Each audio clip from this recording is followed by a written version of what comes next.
Very welcome to Animana and Hecho por Nosotros. Today we are at the Youth Forum 2022. It's a great opportunity to join voices with youth around the world in order to go together to give action to the Sustainable Development Agenda 2030. Youth, you are the present, you are the future. You have a huge opportunity to be the change makers that our society deserves. I would like today to share my own experience on how we create this journey around sustainability, regenerative models, and this open platform that you are all invited to be part, to be the main actors. I was born in Patagonia, surrounded by that beautiful place and nature and biodiversity ecosystem, communities, artisans, and beautiful people. It's from there that I connect with nature and its laws, and also around collaboration. Maybe in Patagonia we are few, so we really need to collaborate. I could see the huge work that implies to create, to offer a good quality natural fiber as can be the merino wool from Patagonia. And at the same time, the difficulties locally in order to create value added. It's for that I created the brand Animana, a brand that gathers producers, artisans from Patagonia and all across the Andes, the camelids, the different indigenous people with their textile richness and cultural assets that are so important for our whole society. From there is that we learn the problems that the value chains they have and they face in order to create value added and to be integrated and be part of the international fashion industry. And hand by hand with Hecho por Nosotros is that all these years we co-create with economists, business, academics from different areas, designers, educators, international leaders of policy makers, and brands and experts in the fashion industry. We co-create this journey for a systemic change. So thank you very much. It's an honor to be here sharing this virtual room with such an amazing group of people, a lot of young faces. So it's a really pleasure to be here today. My name is Paulo Spironi. I'm the coordinator of youth leadership and innovation at the Principles for Responsible Management Education. That is a specific initiative within the UN Global Compact that putting straight, our goal is to help universities and business schools to navigate through their sustainability journey. Yesterday teachings to prepare today's students for tomorrow's future. So here today, we're going to talk a lot about technology, new ways of education, storytelling, and how can we embrace the diversity in a more efficient and joyful way in our worlds. So today's students, they are completely different from yesterday's students, because today's students, they are not only demanding change towards sustainability, but they are taking an action role on building a new world, a new sustainable, changing their schools, changing their surroundings, and so on. So here we have a few photos of students take the lead around the world. And what they are doing that's very important in a global cooperation perspective, they are driving and shaping global citizenship. So in that side, they are thinking behind their schools, their societies, their nations, and taking actions for our planet. And it's a responsibility of universities. It's a formal responsibility on universities, according to the UN Charter, to promote these global initiatives by teachings, by pursuing a teaching style for tomorrow also. So something that match the aspirations and desires of these students taking action. As a global infrastructure, recognizing the power of these individual actions, promote a space for collaboration, integration, and inclusiveness.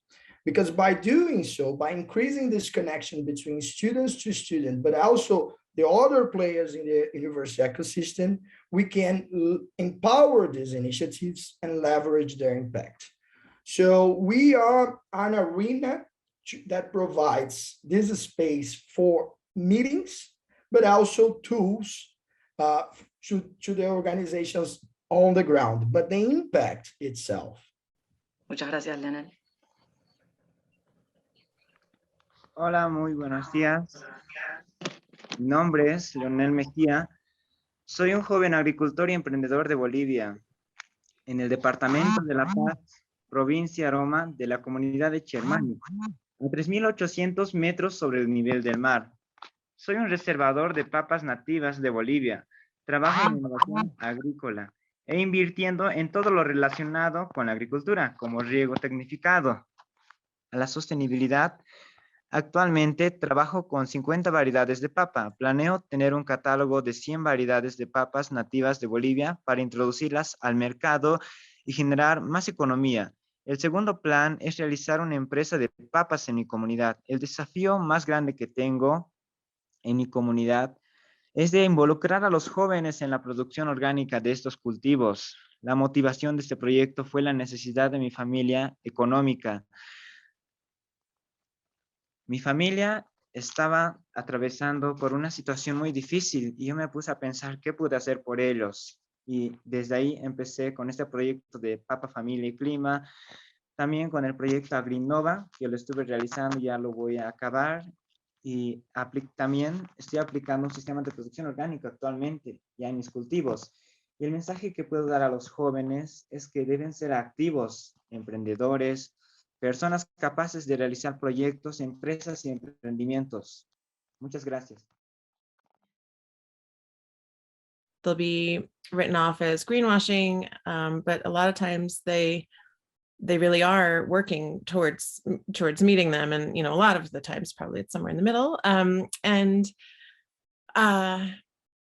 But what is most sort of overlooked in my view is the connection or the reliance of brands on everyone in their supply chain for meeting them. They can't, like a brand can't set a goal without having, its suppliers, its factories, it's the farmers who are growing its materials, helping it to reduce its emissions and reducing its water pollution. So that is where a lot of the work needs to happen. Brands have to provide financial support for factories to, or if not directly, then help them sort of make financial arrangements, or help them access bank loans, because a lot of the times brands have more